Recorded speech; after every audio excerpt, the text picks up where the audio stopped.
Hey guys, Albe here once more. Here I am with the bike again. Now it turns out I'm gonna have to start commuting to work with a motorcycle, and with the bike set up as it is for off-roading, it's gonna be 148 miles of pain. So I bought a bunch of stuff that I'm gonna fit to the bike to make it more commuter friendly. So let's take a look at what I bought.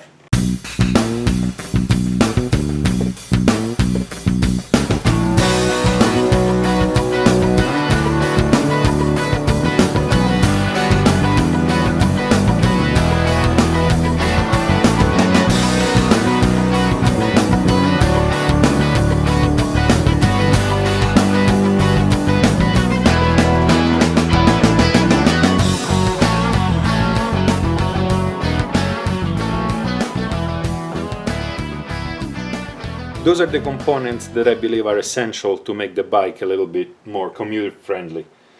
Starting with street-oriented tires, those are the OEM Pirelli Scorpion Trail that came with the bike.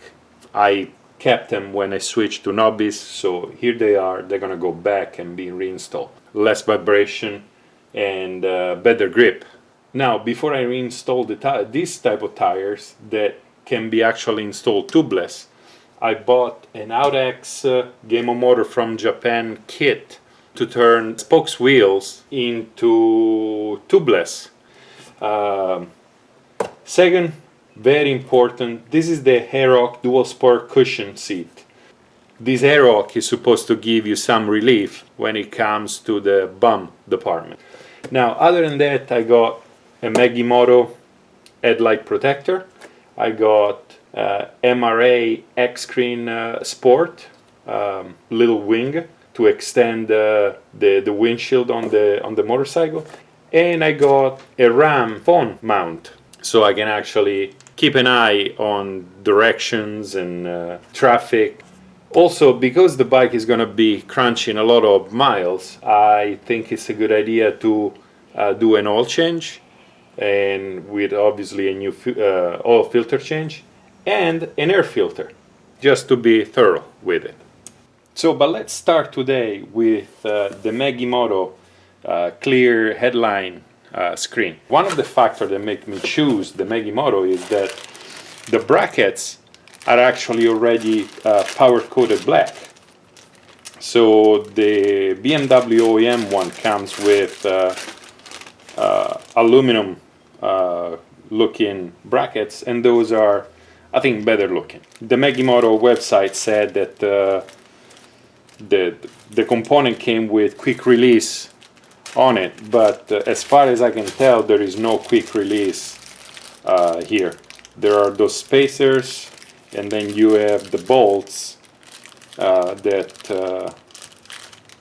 they're not really quick to release. You just need to undo them to clean. But this seems to be well made. Maggie moto is a company from China, but still, the brackets are solid, the power coating is well done, and they have some good weight to it. It's not flimsy steel. It's pretty good and pretty solid. It doesn't bend at all.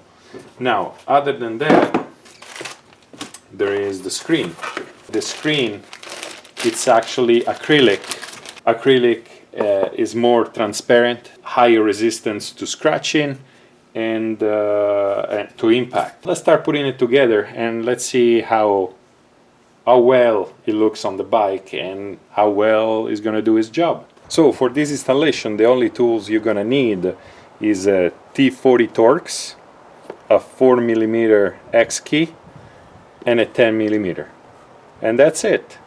Those two are gonna be needed to put the bracket together, and the T40 Torx is gonna be needed to install it on the bike. Now, it's important to note that there are actually no instructions on how to put this thing together, but it shouldn't be too difficult. I would give it probably level of difficulty one wrench. Common sense would dictate that I peel back a little bit of the protective cover so I can attach the bracket to it. There we go. So peel this back a little bit. So this is supposed to be the way it mounts on the motorcycle. And the bracket seems to be exactly identical, so in theory it shouldn't matter which one goes where.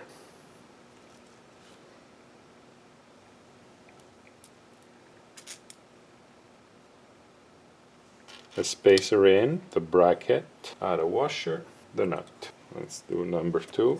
As I said, this is really easy stuff. One side is done. So let's peel off side number 2 here. It doesn't help that I have giant fingers either. This time we're gonna do it both at the same time.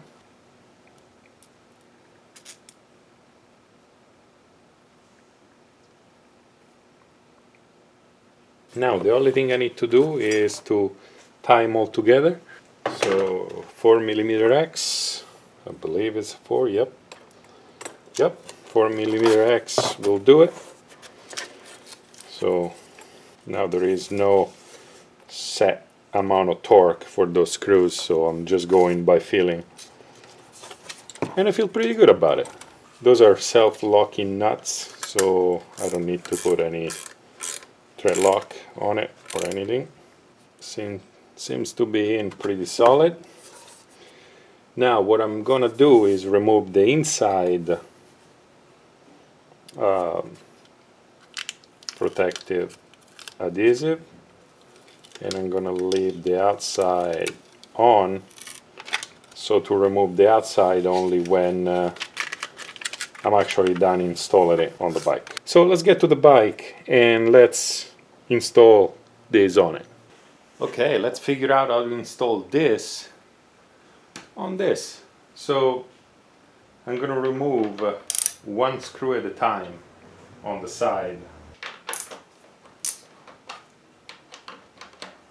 Now, to note that those screws over here that hold the headlight on are supposed to be kept loose due to the fact that you're supposed to be able to adjust the headlight on the fly.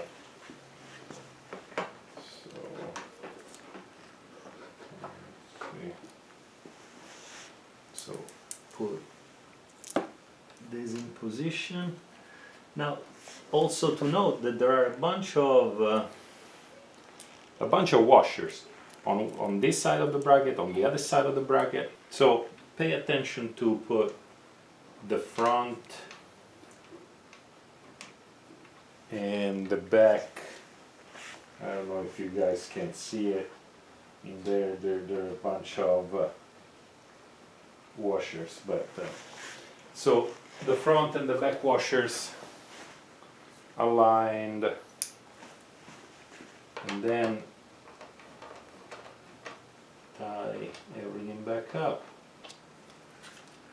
I can still move the light in the back while the front is fairly solid. Okay, let's move on to the other side. So let's repeat the process on the right hand side as well. Undo.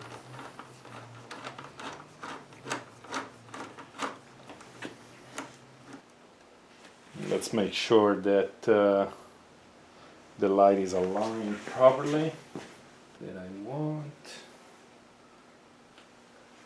Okay. Now we just have to tie it.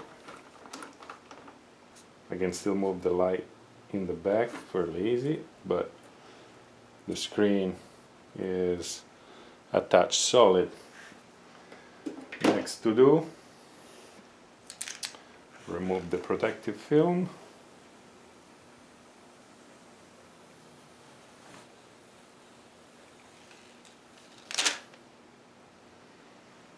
So let's turn on the lights and see if they point where they're supposed to.